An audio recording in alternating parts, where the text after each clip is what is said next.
Olá pessoal, tudo bom? Peguem o livro de história lá na página 83. O tema de hoje são as regências. Então, atenção aí, hein? Bom, como eu falei na aula retrasada, Dom Pedro I precisou voltar para Portugal e deixou seu filho, Dom Pedro II, aqui governando o império.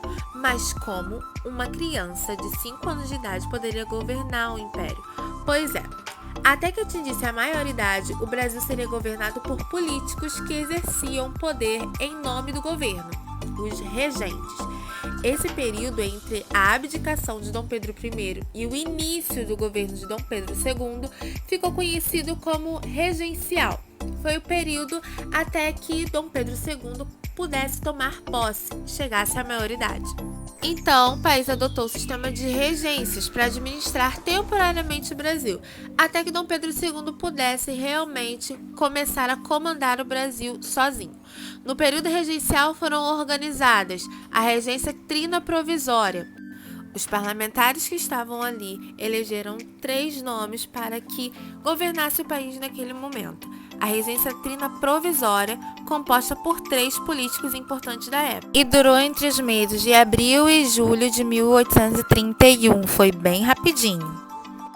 Depois veio a Regência Trina Permanente, composta por 3 pessoas influentes da época e durou entre 1831 até 1835.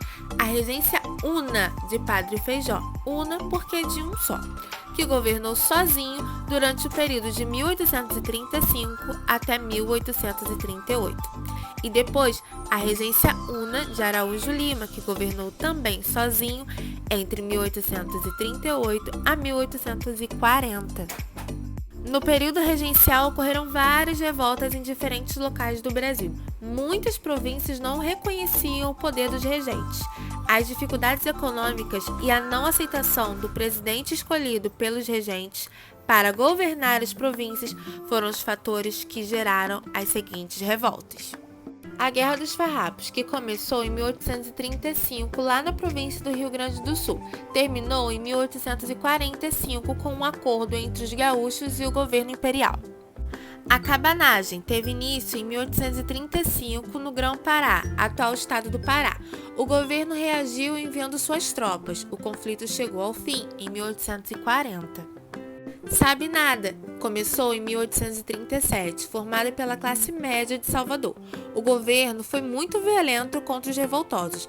Calcula-se que aproximadamente 1.300 pessoas foram mortas e 3.000 presas. Em 1838, a rebelião estava liquidada, acabada. A balaiada ocorreu na província do Maranhão, no período de 1838 até 1841.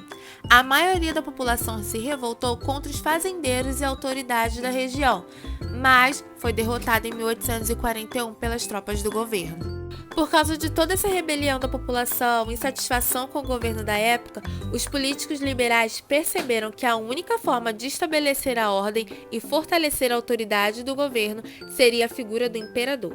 Assim, Dom Pedro II tornou-se imperador do Brasil aos 14 anos, em 24 de julho de 1840, em uma manobra conhecida como o Golpe da Maioridade. Esse governo foi denominado Segundo Reinado e durou até a proclamação da República em 15 de novembro de 1889. E agora, é claro, é hora da atividade. Façam as atividades do livro de história das páginas 84 e 85.